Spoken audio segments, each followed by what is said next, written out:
All right. Um, Welcome, everybody. Thank you very much for coming on my show. Um, my name is Jordan Shola Jordan Adeoye. And I just want to quickly just welcome everybody. Thank you very much for um, joining this broadcast. We're actually double streaming right now. If you're joining us on Facebook, God bless you. Thank you very much. If you're joining us on YouTube or probably on IG, thank you also. And today is a special day, ladies and gentlemen. And I want you guys to start sharing this video. If you have never shared my video before, let today be the first time that you will share it, because there's something that we're about to get to, and something that is actually going to blow your mind, and something that will change and transform your mind also. And let me tell you something. People always say you need one word to change the world around you. You need one encounter to actually transform you and get you prepared for the future. Many of you don't have preparation for the future. But let me tell you something. You will hear the story of one person, and that story will actually energize you and push you, motivate you to start thinking about your own future also. All right. But before we go straight to the program, I have my guest in the studio with me, and she'll be joining us very soon. And she'll be telling the story of her life. And let me tell you, you are going to learn a lot today. So how are you doing, Buki Owolabi? God bless you. Thank you for joining. Michael Owo, John Bessie Dufe. God bless you. Efosa Esoge. Thank you. Rosie Babs. Thank you very much. Mary. Thank you. On Instagram, thank you very much for joining. God bless you. Please, let's start sharing. Start inviting people, because today is going to be a great day by the grace of God. So right now, I'm going to be bringing my guest in. Let me bring her in on Instagram real quick. All right, accepting. She'll be coming in any moment from now on Instagram. All right, and she will be coming in on.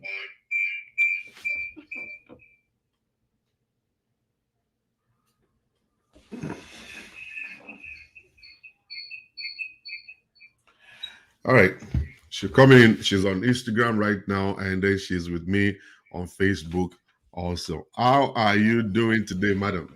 Good evening, Dr. Charlotte. Good I'm, evening. I'm fine, thank you. I'm very well, thank you. Okay, okay. All right. Without wasting time, who is Damilola? Who exactly is Damilola, and who are you? Just briefly, just introduce yourself. Okay, so I would say Damilola is a girl that has been through so much and has just fought so strong and has realized that life is different and just wants to change things around. I'm a single mom to a 3-year old beautiful girl. And of course, I'm just here to leave my own impact in this life before I leave. So that's just a short form of who Damilola is. That's nice. That's nice. I listened to your story, and I'm telling you, I couldn't get over it, and inside of my mind, I'm still thinking about it, and but the part I loved so much was the part how you were able to bounce back from actually 100% dead to being alive today. So I will want you to just tell these people your story. We're going to start from the beginning, from coming into the state and all the way through the journey of your life until you get to that point where you almost actually kill yourself. And exactly what happened, we're going to talk about it later. So the ball is yours. Okay, thank you for having me on this show. It took every strength for me to be on this show. But before I start my story, I want to apologize to my family because it's really going to affect my family when I say this. First time I'm actually saying the story out there. But like I said, my things happen to you in life and you realize that you have just one life and you're gonna have to leave a legacy or leave an impact. And if saying my story is just gonna change one person, I want that person to understand that you're not alone. You're not alone, but then you knowing exactly what life is about, that's why you are alive. Okay. So I've been in America for 4 years. I came to America January 2018. And of course, like everybody, I came for greener pastures. But the thing is, when I came to America, I already had the old African culture thing of getting married. You know, at 27, 28, all you want to do is get married. After two master's degree, um, after having a successful real estate event in Dubai, the next thing was what next? Everybody, what next? It was marriage. You know, after I came to America in 2017, I had met someone in 2018. I decided to relocate, but I've never been to America, so I don't know. I didn't know that there was immigration. All every country I've ever visited, I've always been a student. So I've always been a student visa. So coming to America, of course, I came to get married, and nobody tells you what you come to do in America until you get to America. And I would say that that journey coming to America, I remember my dad calling me and said, and I'm going to say this in Yoruba. My dad called me and said, Daddy, Dami, one little malunyu or deniba. And I thought, what's this man talking about? I'm coming here to get married to the love of my life. Leaving everything, leaving two master's degree, real estate company in Nigeria. That didn't mean anything, especially when you're meeting getting married. I came to America and I realized that I had to work under the table. I started working at Subway and worked as a nanny until it came to a day. The guy told me and said, um, we're going to have to do immigration. So I'm going to get married to this Black American and you will leave on the next street. And I said, so what's going to happen to me? How am I going to do my own papers? I'm the one with the two master's degree. I'm the one that's going to have a career. Why are you not chatting a part for me? And he said, if you want to get married, that's how it's going to be. I called up my best friend. I said, let's get an apartment together. Let's figure it out. At the time, I was already on my 6 months in America. Um, we started living together. One thing led to another. I got pregnant on my 7th month. When I got pregnant,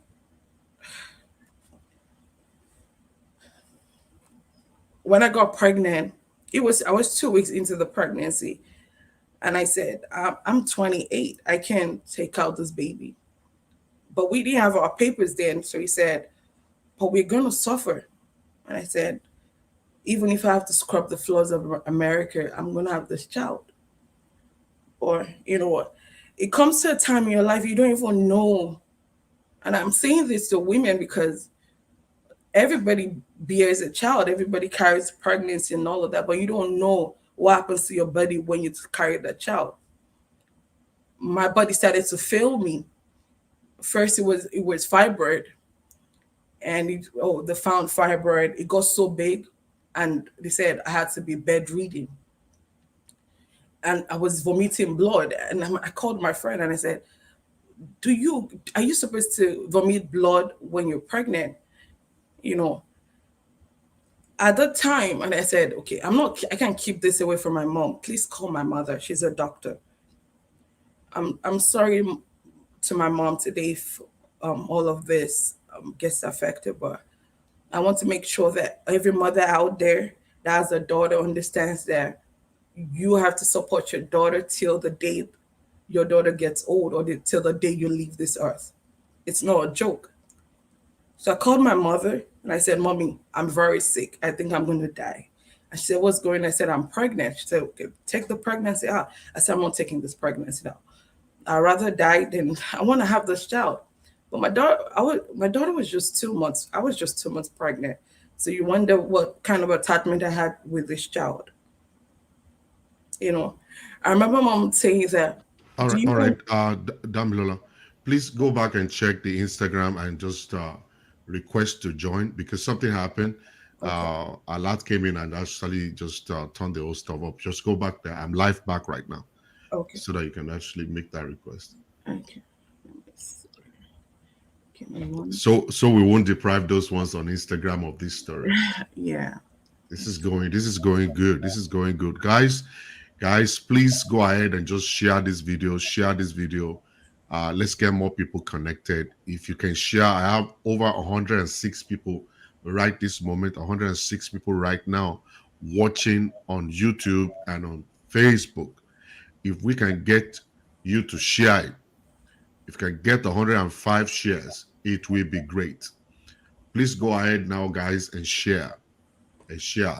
And if you're on Instagram, actually, we're very sorry about what happened. The alert came in and started, just cut the whole stuff out. Please bear with us. We're going to be coming back very soon. I'm just waiting for Damilola to connect on Instagram at this moment. I think I just did that. You just did? Okay. Let me view request, accept. All right. Let's go ahead with the story. Okay, so I think I was at the part that, Your body started failing you. yeah. And when you're pregnant, you don't know what child you're carrying. So you get so much attached to this child. And I remember my mom telling me, Dami, you're gonna embarrass me. You have to take out this child. And I said, I cannot. I cannot. She said, but the boy said he doesn't want it. I said, yeah, that's the more reason why I want this child, because I want it. I want this child. And I remember my mom calling him and saying, please, can you pretend to be married to my daughter so that she doesn't get embarrassed? And, at the point, and I said, Mommy, that's not even the problem. The problem is that I'm very sick and I'm going to be bedridden, you know, because of my so much insistence to keep Mm, this child. My mom stopped talking to me and blocked me on every place. mm, I remember my sister would call me and I'll cry so much and she would say, why don't you just take off the child? And I said, I've just, this is the only person that might really love me in my life. Why would I want to take out? I mm, was I was cut off from everything. My sister would tell me and say, Dammy, mommy just paid for my master's degree. So I'm sorry, I can't support you. One day I remember October 1st, I woke up and I realized that all the bags were packed, meaning that the guy had moved out. mm, Numbers was off. My mom's phone was blocked, my sister's phone was blocked. At that point, and it was, it feels like you're the only one. mm, I remember just laying down there naked, and I said, this is time to just go. And I called my friend, and she said, Damn, you're going to suffer in life, and you're going to go suffer in ever. That's what you're about to do. mm, And I laid down there, and I remember God just saying, ask for mercy. I carried my laptop, and I started to call. I would call everybody and say, I'm a legal immigrant, I'm pregnant, and I want to keep this baby. I remember someone calling me and I said, but I'm sick. I can't work. mm, mm, I remember them coming to carry me and they took me to a hotel. While I was in the hotel, I was taken to the medical center and that's when I realized I'd been poisoned. mm. Wait a minute. Wait a minute over there. You got poisoned by Yeah, who? but the father of my child. So apparently, Wow, to kill you. it's not to kill the baby. Oh my God. So that was the first. So the first thing was they put me in a hotel under the radar and just put up my location. So they Mm, started looking for a different kind of shelter for me to stay. And my story was just out there, and everybody would say, call me and say, why don't you just seek an asylum? That's the only time they can take it. And I said, I'm Nigerian. I can't seek an asylum in America. I can't. I want to go mm, back home. And I remember a colleague trying to say, if they can take you, that's it. And there's something that happens when things happen to you. yeah. When it's written in the Bible, when your father and your mother cast you down, I will uphold you. Mm, This Catholic church is owned by a billionaire. They own a shelter that is so secluded. And they called me and they just said, can we get to know you? And I laid mm, there and I just introduced myself. And I said, I'm going to be somebody, but mm, I'm very sick now and I want to take care of this child. And if I die, I just want to make sure that my daughter knows that I did everything. Mm. At that time, I was put in the shelter. I would cry every day. It's such a, I would cry so much. So the young man you're talking about I've actually not seen him. it kicked you out. It no, it walked out of the house So while you I was couldn't sick. you couldn't you couldn't pay the bills anymore. I couldn't pay the bills anymore. Wow. So you had to move out of the place, and then the Catholic gave you the So shelter to stay in. yes, Wow. Go ahead. all this time I would reach out to my mom. I would cry, and I would call my sister. I would say, even if you don't know me and you see me on Facebook, Hmm. you should you will help me. I've never said this story out loud before, and I think that's why I'm so emotional. Yeah, it's good. It's good I because would stay, I this would is stay, healing process for you right now. I would stay in that shelter, and I would just cry. Hmm. I would just knowing that this person that this unborn child that doesn't even know you, is the only person that you actually have. My health got worse, you know, my health got worse. They had to remove the door to my room because everyone was just scared that they wake up one day and I'll be dead. Because I cried so much, from my prenatals were crazy. I would go to John Hopkins, I would go to UMMC. There was always something wrong with the baby. It was the worst time. But I just held and I said, if I die on the day I give birth to this child, I want that was all I told God. I said, whatever it is, just make sure that this person, whoever she is or he is, just comes to Hmm. life. Hmm. All this time I would reach out to my family and there was nobody. And I was saying Yoruba, Ogun oti de loropo lebi. Hmm. If there's no battle, that's when you think you have Yeah, a family. yeah. You know, I got so sick that I didn't even understand what was going on with my body. And I'm like, am I meant to be a mother or not? What did I it felt like I sinned so much. At the point I started asking for God for forgiveness. When I gave birth, when I was about to give birth to my child, Hmm. I was rushed to the emergency center and I gave birth to my daughter prematurely. So you stayed at the Never. at the shelter all through the pregnancy time. Yeah. I stayed in the shelter and I would work to the food bank and I would line up with the homeless. Like the food bank was very close to, funny it was close to where I live right now, but like I would line up. I remember it was rain, it was winter, and I would line up with the homeless. And I remember they would see me with someone. I was so big, like my tummy was so big, and the homeless people, they were so nice to me. They would put me in front, and I would just line up in the cold. And that young man never came back to check on you to ask of you. And no, at the point I had to forgive him because I told myself that if my mother and my sister can do that, who is he? This is a Hmm. young man That's I've true. known less than 2 years. So at a point I had to forgive him. You Hmm. know, I went through all of that. I remember when I gave birth, I caught my grandpa. I was the only one I was the only one. My godmother, because when I was in the shelter, I met my godmother, Miss Karen, and she's been our angel. She's been, I don't know, I don't think she knows who she is, but we asked for just one thing, a godmother, and God gave us someone that just loved us endlessly. Hmm. And she was the only one in the hospital. And I remember she was in the hospital with me, and she would go back home, and I gave birth. I was there alone, and I called my grandpa and I said, "Grandpa, I have a child." I Hmm. remember I called my mom, and my mom just instant cut the call on me. You Wow. know, I was there, with a new child in NICU, of course, and I didn't know what to do. I didn't have, I'm not very good with friends. I didn't have too much friends. So I was just there, just alone, like alone.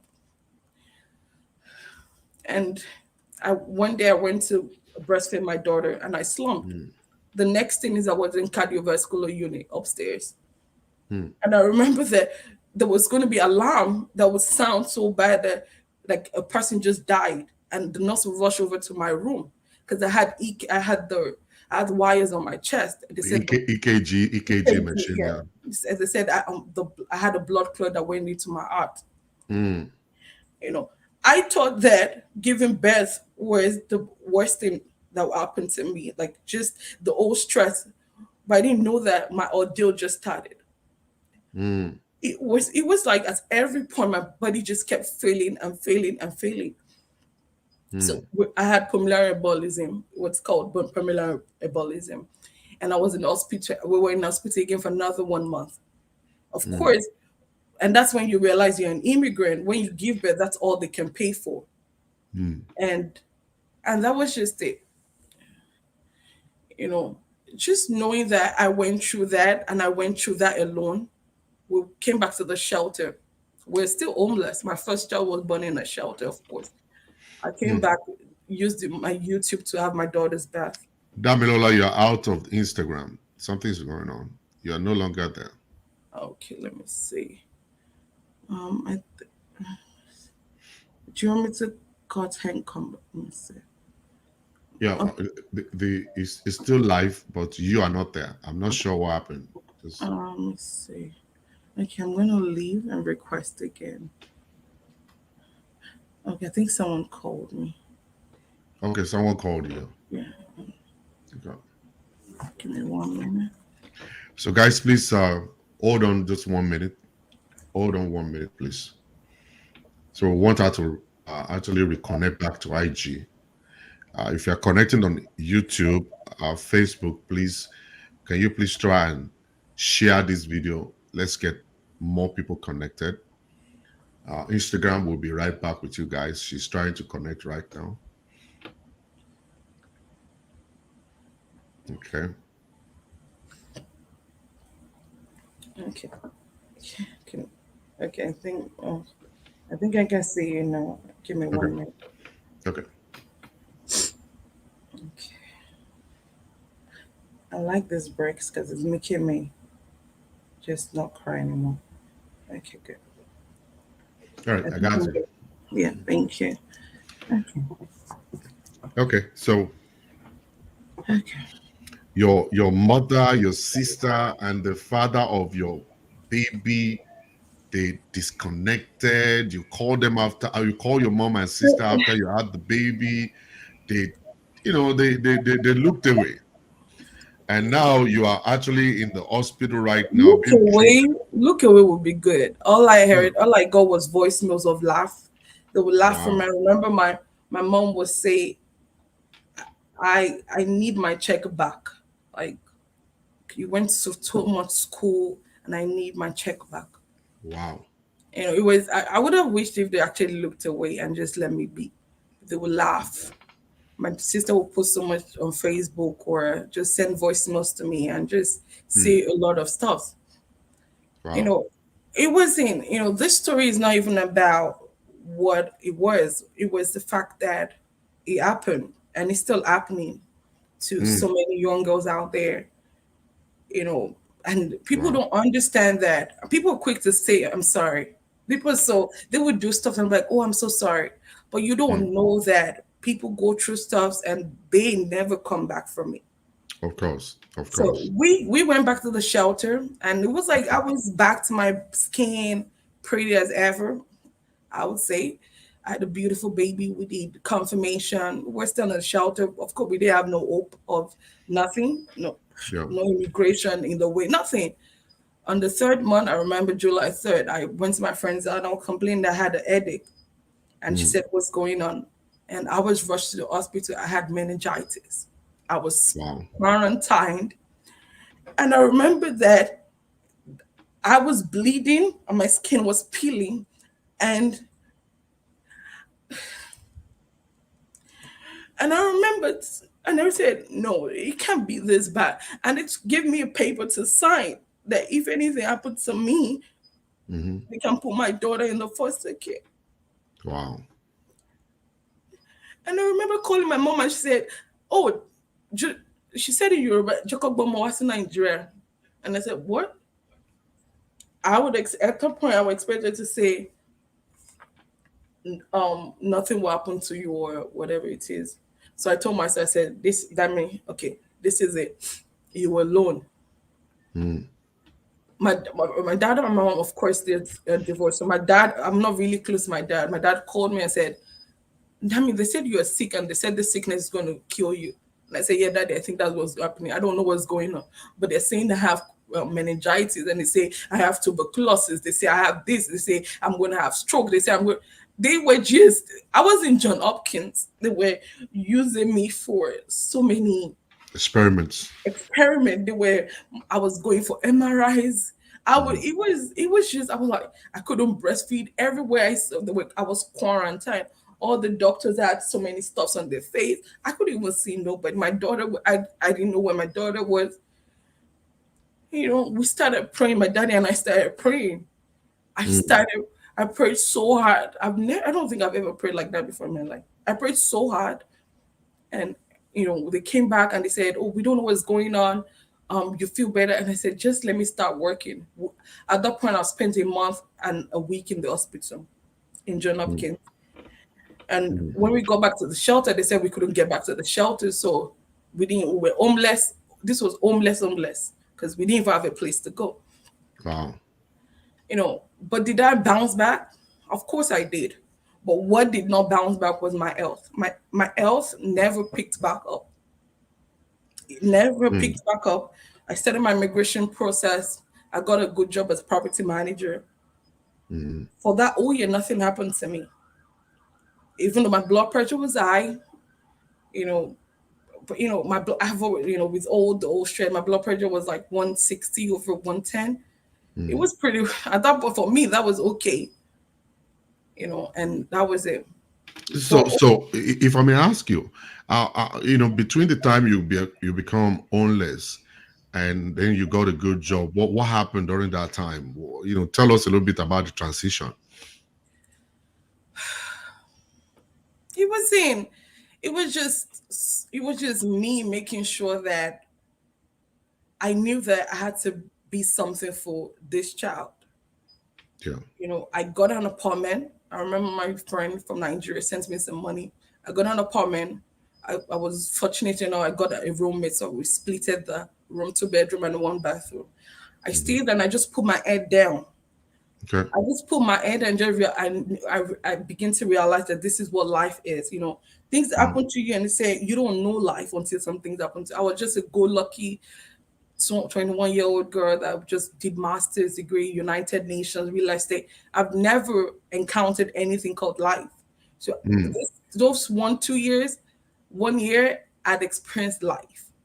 But Wow. then I knew that I could do better. So of Okay. course, but the thing is, that whole year, as I picked myself back up, my Hmm. health just was never anywhere. So I knew my health wasn't good. So I Mm. got a life insurance because I'm like, okay, this is my daughter bears my name. So I'm, like, Okay. I'm the only one she has, And of course, at the point, things started getting better. I got another job as a business analyst. And, that was when you come to America, six-figure income.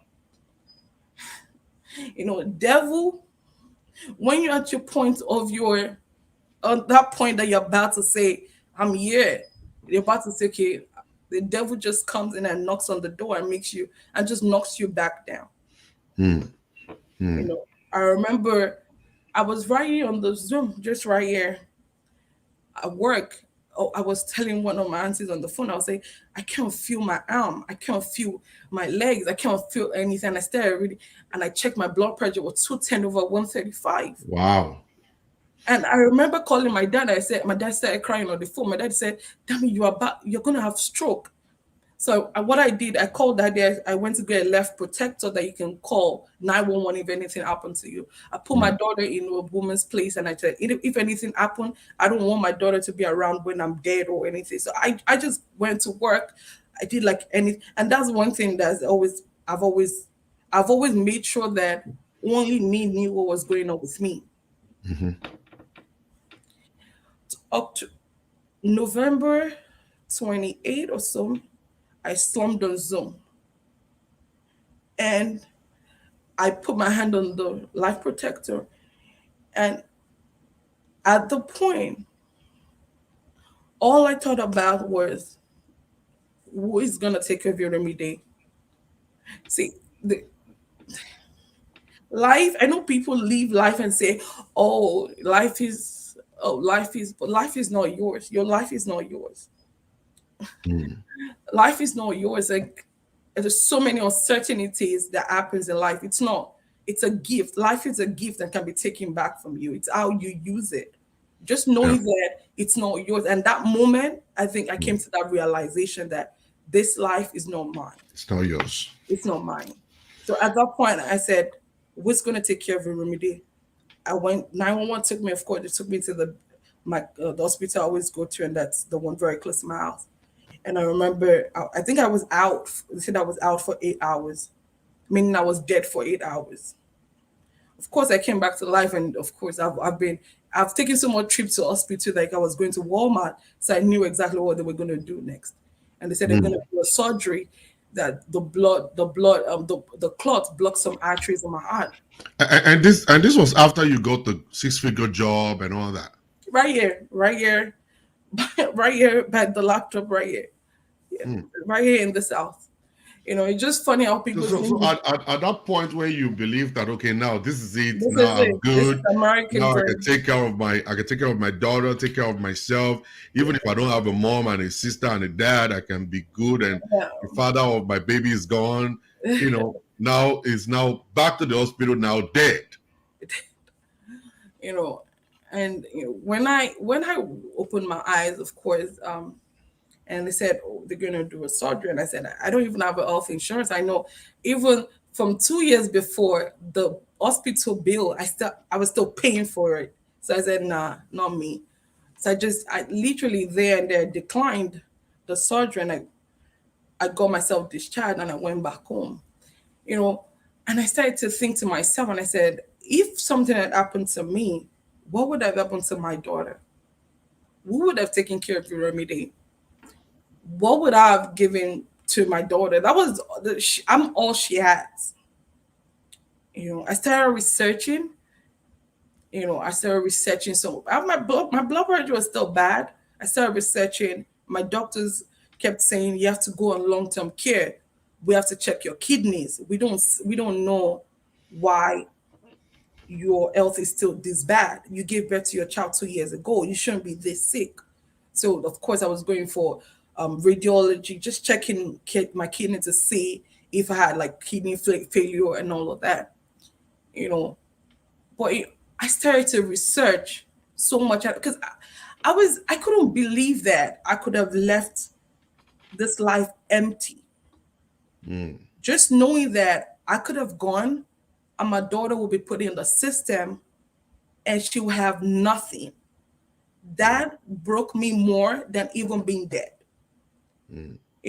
Then I realized that, you know, we all come to America and we all work. We just want to also, and you come to America and all you want to do is just have the American dream, the house, the mortgage, the lovely car note, and all that. And you just shut your eyes or face to everything, information out there.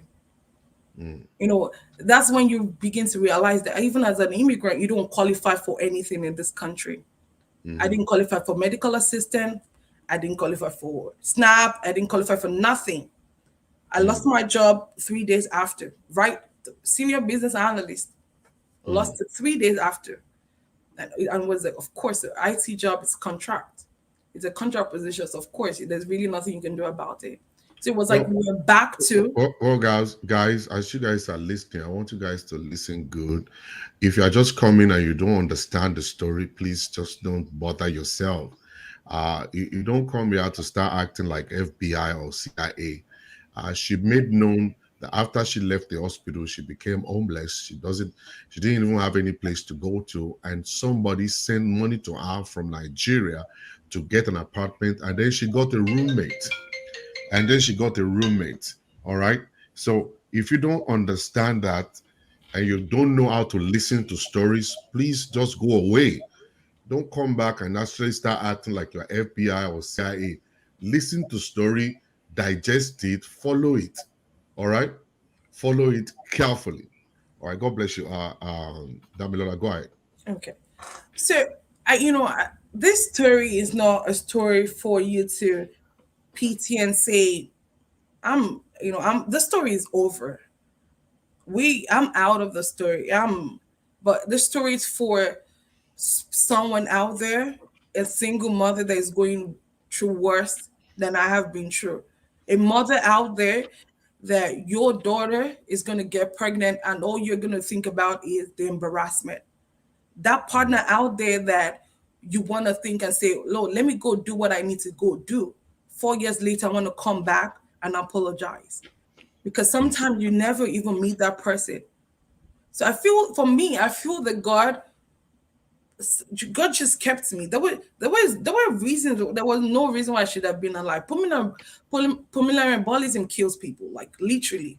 And Mm, my pulmonary was in my heart. So just knowing that I was kept alive for a reason, mm, and that's why I reached out to you.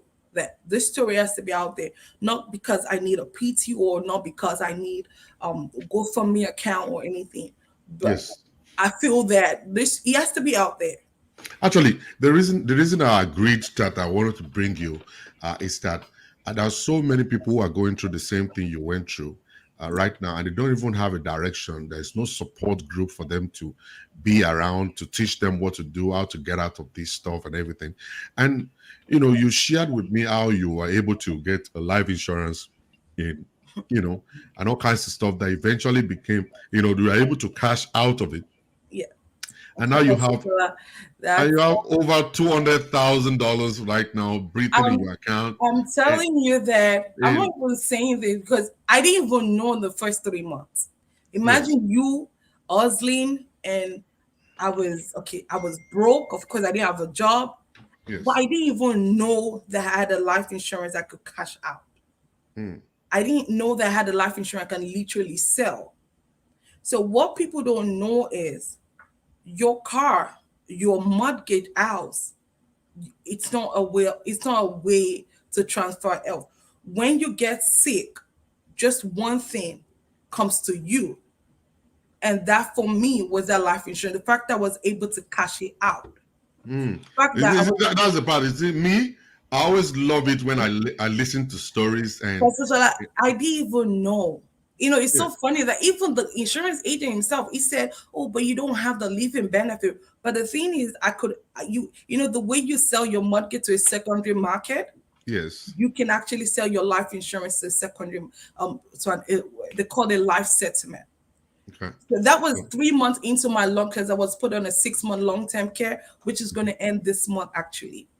Yeah. Is it when you said you actually got $200,000, Yes. and that's where I get a little excited that there are so many people. Some of us are out here. We need to understand how to connect into such things like this because you never know what could happen later tomorrow.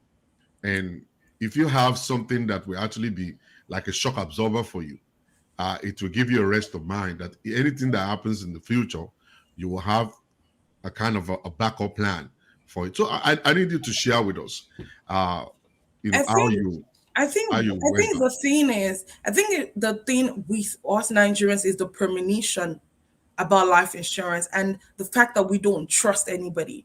But Hmm. people forget that this is America. Yeah, This was Nigeria, I wouldn't even be coming here, I right? know, But I this is know. America, and there's so many things that's been put in place that we just shut our eyes, and this is me included.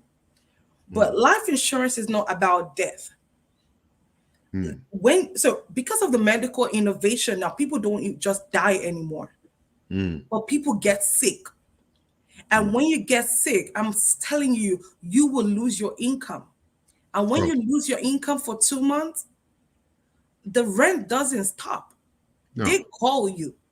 Yeah. Oh my God, please tell me about credit card companies. They will call you to Hmm. your foot. They will call you in the middle of the night. Of course. I remember that I would go park my car so far away because I was so scared that they were going to get repossessed. I Mm-hmm. didn't even know that I had the life insurance I could cash out. Hmm. But the fact that I began to research and I saw that even if you have a life insurance of $250,000, you Yeah. can actually cash out up to 90% of that when you either have critical illness, chronic illness, critical injury, or terminal illness. Mm-hmm. There's so many breadwinners that they will have cancer, that will not necessarily kill you, mm, but you'll be on a long-term care for 6 months.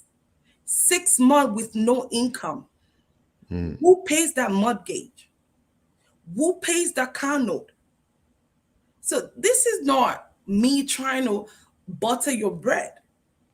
mm, This is real. People lose things. I remember calling a pastor in Maryland and I said, I don't understand what's going on. Everybody comes to church, and one day you don't see a woman in church, and nobody cares what's going on with the woman. The woman's probably sick at home. And you talk about Jesus Christ so much. Why are you not talking about the truth, the vehicle that's been placed out there for people to take care of themselves when they're sick, when they're vulnerable, to take care of their family? mm, And that pastor was able to relate to you because the pastor even had cancer himself, mm, and he was well. I told him mm, about a redeemed pastor in Virginia that actually died from cancer, but he was sick for 2 years. Now mm. the church is no more, and his wife does DoorDash. Wow.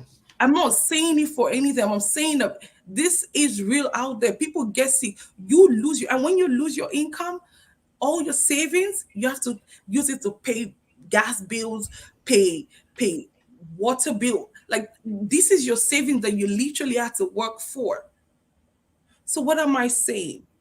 Life insurance was used to be when you die, they give it to your kids. Mm, But now, the same premium, life insurance companies are accelerating this face coverage amount. So if you have a coverage of 250, they can give you at least 90% of that. If you have critical illness like stroke, if you have mm, an heart attack like I had, if you mm, get into an accident and you cannot do the 2 out of 6 things of daily living. So, mm. Pastor, shall I ask you today?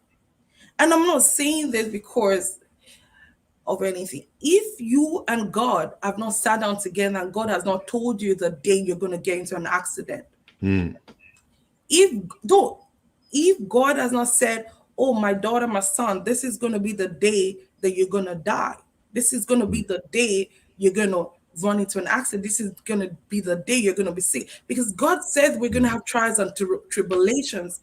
He said he's going to test us, but God has given us all these things. He said, the wealth of the Gentiles shall be mine. That's how I mm, said that mm. he's here to take care of us while we are sick, while we're going No. through the worst things in life.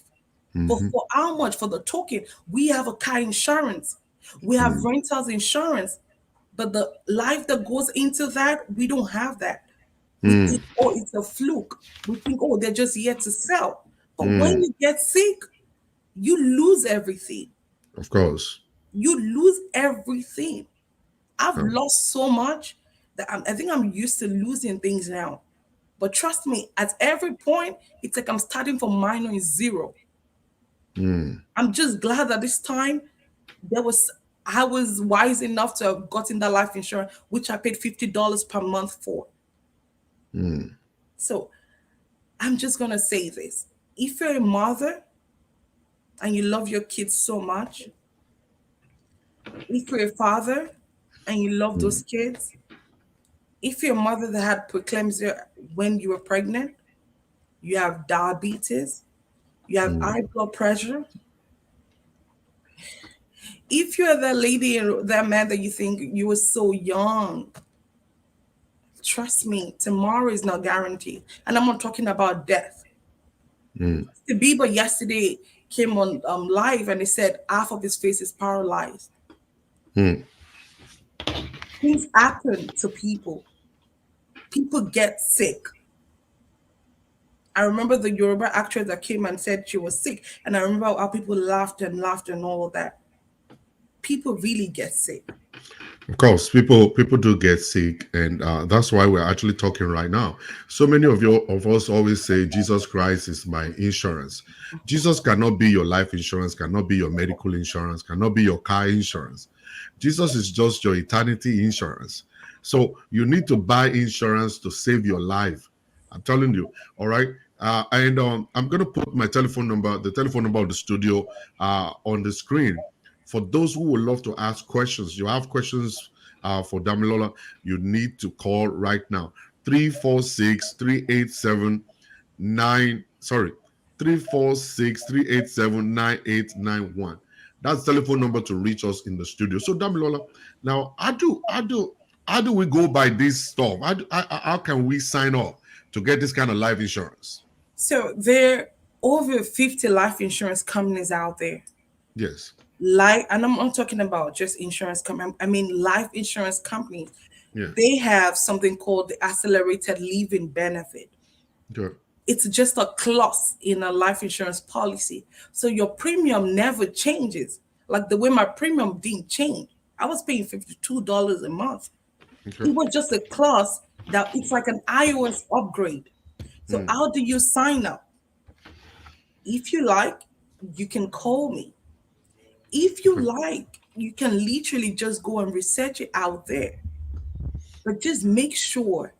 I believe calling you will be the easiest Yeah, way out of because course. I've hosted a lot of different insurance life insurance companies and stuff, and you know this one I'm actually pretty sure of this one, and I have so much confidence in this one that I know that we're actually going to do well. So I'm going to put your telephone number out there if you don't mind, so that people can call you directly, and then you'll be able to help them out and just see how to get us set up. Yes. And of course, I'm still going out there and just making sure that the awareness is out there. Yeah, Just making sure that people understand that life insurance is not premonition, it's not a myth, it's not a lie, it's not, it's not a thing for the wealthy to take from you. Because at the end of the day, you're the one that lose it all. So if you like, you can call me. We can talk about it. We can talk about what suits you better. What yeah, suits you better. It's not even about how much it is. It is when can I get it? okay, You can get as little as you have. So far you're secured. Even if you want for $50,000, at least you have something. You'll be surprised that when they give you that $50,000 when you're sick, you would appreciate it so much yeah. than not having nothing when you're sick. So the telephone number is out there right now. You see it inside of the chat box. 33332015378. All right, let's pick up this call. Hello. Hello. Hello, good afternoon, sir. All right, good afternoon. Yes, please, I have a question for Sister Damilola. Go I ahead. want to ask, is she with WFG? No, So I'm Damilola, are not you with. with WFG? I know WF, but I'm not with any. I think that would be an agency or a broker, right? So She said I'm it's not. not going to be an agency or a broker. Not an agency. Is she with Trust America? I really don't think No, you need to be asking this question. Make a phone call to her directly, and I, you guys will be able no, to Pastor talk. I Shola, don't that's think we fine. are actually No, that's allowed fine. to be Pastor talking Shola, about that's the fine. agency or the company I'm not online. with. I'm not with I any got agency. you. I Yeah. picked. I picked out the. Thank you. I All right. picked out the insurance companies I want to work with. So I'm not with any agency. All right. I'm very particular. So the telephone number is out there, 332201537. That's the telephone number to Damilola, right there. And you can actually reach out to her on Instagram also, or probably you can reach out to her on Facebook or wherever. If you cannot get through to her, feel free to make a phone call to me or send me an inbox message and stuff. So, how easy is this? Is this stuff? How easy is the signing up? Do you just go to their office, you just make a phone call, or how are So you going to help us I to do think that? I think for me, like for me is you make a phone call to me and we Okay, have 10 minutes, 20 minutes just to tell you exactly what suits you best. So okay, it's not so my first meeting with you will never be a committed call. You can say I just want to learn about it. That's fine. And I okay, do illustration of all the insurance companies I make sure that these are people that I picked properly. I make okay, sure that the state is actually they are with my state. I'm currently okay, in Maryland. So this every state I go to, I pick out the life insurance company I know that they are best suited for me. So when you okay, call me, I can 15 minutes, I just show you illustration. You say, how much can you afford? And you say, oh, this is how much For me, the basic is you're leaving secured. That's the only. Now, before you can qualify to be given the support, are you supposed to be with them for at least a year, or it's just only one day? The moment you register and you Oh, feel sick the next no. day. Oh, that's the funny part. No. 30 days after your life insurance policy is active. So that was the question someone asked me yesterday. And I have to say that if your policy gets issued today, and that's 31, your 31st day with the life insurance industry, and you get into an accident, even if your policy premium was just $30 and you just pay your full $30 for $250,000, if you get into a critical injury, you will get accelerated at least 85 to 90% of the amount. Okay. And this is no myth. So when you come on any of my calls, I will show you that. It's on my Instagram. All right. In case nothing happened to me, Okay. 10 years, 20 years after signing up for this insurance policy or whatever they call it, what happened to my money? So their insurance policy that's called the permanent policy, and Yeah. that's my beautiful daughter. She All right. just woke up. That's good. Okay. Okay. All right, keep going. Okay. So their insurance policy, they're called the permanent policy. So it's not just the term policy. The term policy is the terminating policy, right? So the terminated policy, you can actually transfer it to a permanent policy that goes till 100 years. So it's not the insurance company take the money. It's how long do you want the insurance for? Yeah. So if you come to me now and you say, I have money for just the term policy, we can do the term policy and make sure that you know that in 10 years and 15 years, you can convert to a permanent policy. Yeah. Yes. So permanent policy goes to over 100 years. So if you're 85 years old, 83 years old, can you still sign up right now? So 85 years old now, but 84, yes, you can sign up. Yes, you can sign up for a term policy of 10 years. Yes. 10 years if you're 85, 83, 82, 83. 82, 83, but not 85. Not 85. Not 85, yes, 84. Oh, okay. So is it possible for husband and wife to sign up for one account, or they have to sign up separately? You can sign up separately, and you can also sign up to what is called the survival. And that's a whole lot of another life insurance policy. But yes, you can both sign up on one policy. Yes. All right. I see that this life insurance saved your life. You have enough money in your bank account to be able to pay your bills and do whatever it is. Well, Pastor Shola, I accelerated 50. I took 50. No, I didn't take my old 200. I knew I could have taken 200, but I took 50.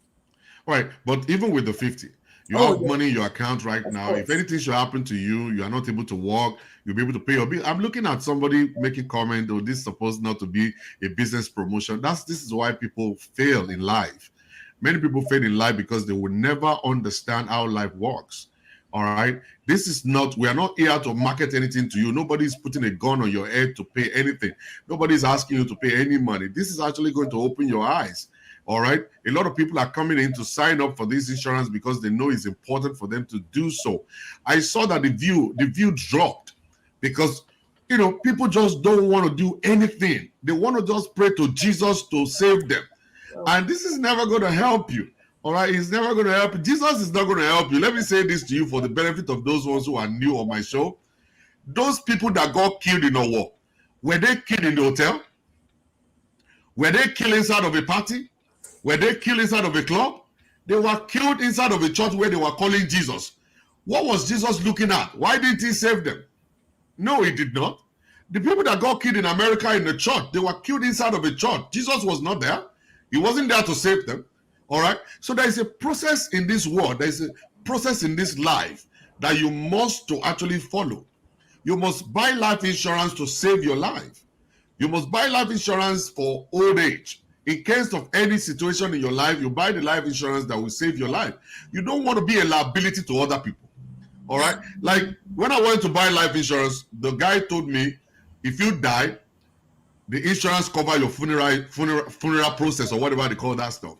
And I said, so they won't need to be borrowing or they won't need to be raising money from the church members. He said, no, They won't raise money. And that's one thing that a lot of Nigerians don't understand. You just die. You become a liability on our neck. We start now doing GoFundMe to bury you. All right? Even if you get sick, even if you get sick, Yeah. this same life insurance takes care of you. And it's so funny. People think it's a joke. My friend bought a house and I said, the mortgage is for 30 years. It's not Yeah. for 1 year, it's not for 2 years, it's not for 3 years, it's not Yeah. for 4 years. You don't even know how sick you can get. But Yeah. imagine someone giving you $200,000 in Yeah. cash. And to they're so take care dumb. of They're you. so dumb. They don't understand it. They will say, "Oh, rubbish information. This one is not for me. I will just go and pray. I will just go and pray." The prayer you'll be praying all your life. What has the prayer done for your life? All right. This morning I said something. The unbeliever next to my own house is sitting down there smoking India M. His house is the biggest. He drives a better car than me, and all kinds of stuff because the guy is working very hard. He understands the system. Every one of us, we need to wake up and do the right thing. All right. So what Damilola is saying to all of us right now is she went through it all and listened to her story from the beginning to the end. By now, I didn't mean she didn't have that life insurance or didn't buy that life insurance that time. We will By be back now, homeless she'll be homeless. Or again. maybe she might not be homeless, but she'll still be struggling to pay her bills. But at this time, the way God actually, planned the whole stuff for her, she signed up for this insurance, and now, glory be to God. That's what they call testimony. That's what we call miracles. Miracles, we need your part, and the part of man is to sign up. The part of God is to breathe on it. So if you ever want to connect with Damilola, the telephone number is on the screen here. I'm going to actually put it back again. I'll share it one more time. And you see it. Inside of the chat box, you see it there in the chat box, and just get the pen and the paper, write it down, and just make a phone call through and talk to her. All right. If you can send a WhatsApp message, it's still good. Also, you can send her a WhatsApp message. She's going to respond to you, or you just make a direct call to her straight away, and then she will respond to you. So Damilola, another question I have for you is this: is the life insurance transferable? When you say transfer, what do you mean? As in, like, if I die, can I transfer it to my daughter instead of me cashing out? I just let her just continue to just paying the life insurance and can be a benefit to her also. Okay, so my own thing is, when you, God forbid, if the insured dies, the beneficiary takes the money, Just that, and that will be the head of the insurance. and that will be, yes, that will be the end of So insurance. she can now start her own afresh. Yes, she can start her own affair, and that's the thing is that's the only wealth, that's the only wealth to transfer to your kids. So I'm going to say this: you buy a mortgage house for $700,000, Yeah. you pay $200,000 out of it. You buy a car, a Mercedes-Benz car, you've not paid for. God forbid you die. Those things, they don't get transferred to your kids.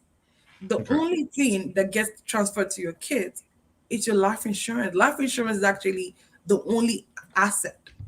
And Okay. it's funny that we Nigerians, we work so hard. We work so hard, and including me, we work so hard, but we wonder what they call trust fund kids. Yeah. Trust fund kids are just kids that their parent died and they left so much money. And where's the money from? Life insurance. A family bought a $1 million and the father died. Where do you think the $1 million goes to? The kids. What do you think the kids do with the $1 million? They build wealth. Now they're called the trust fund kids. This is not Nigeria. This is America. You come to this country. It is called the land of milk and honey for a reason. And this is not sales. Trust me, if I sell to you, you will buy. But if this is my life, this is my life story. I'm glad I had that. But this is the only asset you can have in this country. Not your mortgage, not your Mercedes Range Rover, none of that.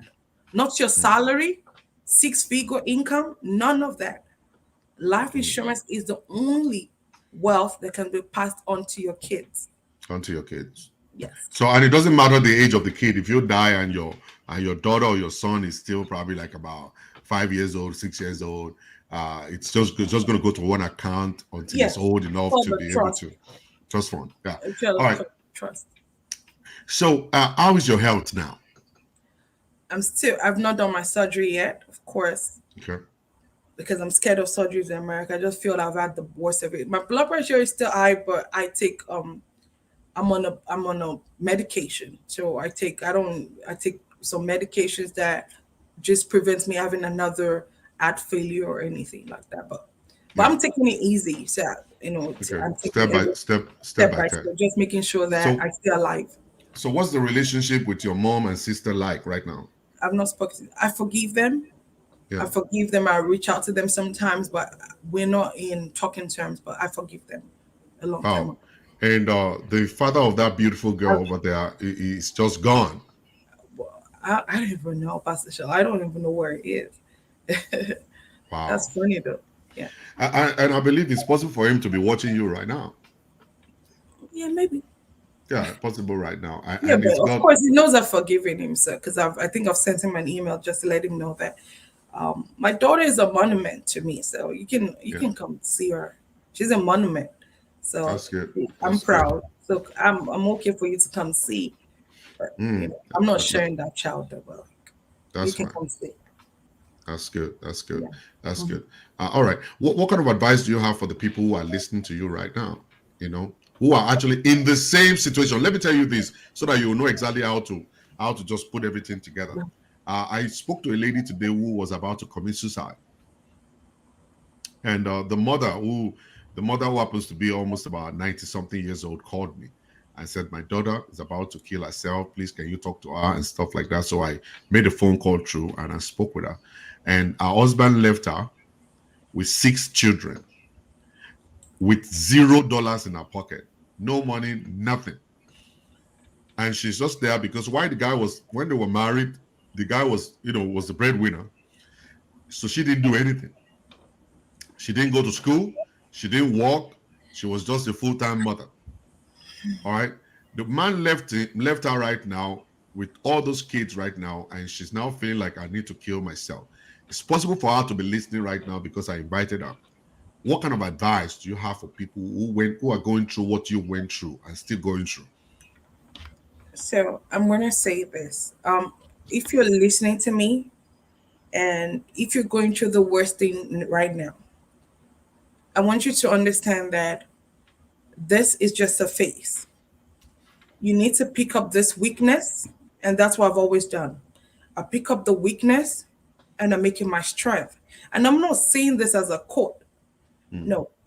When we couldn't get back to shelter, I told myself I'm going to make sure that my daughter and I never become homeless again. That weakness became my strength. And mm, everybody that knows me knows that how much I put into anything I do. mm, So don't ever think that death is it. It's not over if you're alive.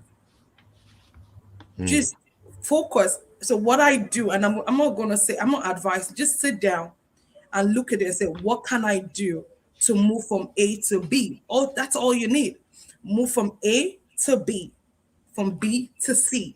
Before you know mm, it, you'll be at Z, and you will look back and you'll be like, okay, what did I think? Why did I think I was gonna kill myself? Because you leveraged on that weakness and you made it your strength. You just move. You don't have to move so far. Just move a little step. mm. What can I do? Just do it. That's it. Wow, thank you. And before we go, let me still share the phone number again one more time, because I'm going to be bringing Damilola back on this show by the grace of God too. Actually, we're going to still be sharing more, and be talking more about some certain things by the grace of God. Now, I want to quickly just advise us, and especially people who always doubt. You see, that doubting spirit will keep you stagnant in your life. You don't believe anything. You don't trust anything. I can't blame you. It's because you've bought lies, lies and lies and lies all your life. It's difficult for you to trust anything in your life. When somebody's actually telling you the truth, you can't trust it because you've been buying lies. And it's because you have allowed your mind to be polluted. You've allowed your mind to be polluted. I encounter this with Nigerians most of the time, that they are so polluted that they have bought lies all their lives to trust somebody, one single information that will change their life. That's when they will start doubting and they will not connect with it. You see, with this, nobody's taking your money but you. Because any money that you put into it, it is still going to come back to you. So, with the system of America right now, I told somebody, I said, Madam, can you please send me a Zelle? You send money to my account through Zelle. And she said, no, sir, I can't do that. Oh, they will hack my account. I said, Madam, if they hack your account and take your money, make a phone call to Capital One Bank or Bank of America. They will go after that person. They will refund your money to you instantly. And then they go after that person. Say, really? I do not know. It is because of the stupid stories that we've been hearing all our lives that people are now afraid to move on in their lives. Let me tell you this, ladies and gentlemen. If you are thinking this is a fake story, if you are thinking, oh, they're just hustling us, you are making a big mistake. You see that woman you're seeing in the picture, she is not poor. That woman you're seeing inside of the video, she's not begging for bread. You don't even have as much as she has right now. All right? If I may tell you that. All right? What she is doing on this show right now is telling our own story and at the same time helping us, people who need to sign up for life insurance to get to where they need to go. This is a ministry for her. She's not charging you any money to do this at the moment. Like what she's doing right now. She's not charging you a dime to do it. All she want to do is just to help you, say you through, so that you'll be able to actually sign up with the right company, so that your money will not be lost. All right, that's exactly what she's looking for. All right, so if you come here and say, I don't believe this theory anymore, that's your palaver. All right, when you die, let them be doing GoFundMe. When you die, let them be begging money for your children to eat. When you die, you see, when you lose your job, that's when you will understand. When you can no longer pay your bills, you can no longer have money to do anything, that's when you know. But if you have a place that you can quickly run to and say, I think I've got money somewhere, and then you cash out, and that will sustain you for a while. If you go and collect money from credit card, you're actually creating debt for yourself. You will still pay back. But this one, you are not paying back anything because it's your money. You already, after buying the life insurance, it becomes your money. You're going to continue to pay it and then keep on paying it.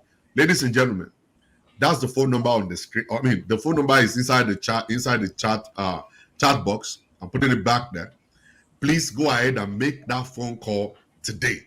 And for the benefit of those ones who are, who are on Instagram, I'm going to actually say it out to you guys so that you can write it down. The telephone number is 332-301-5378.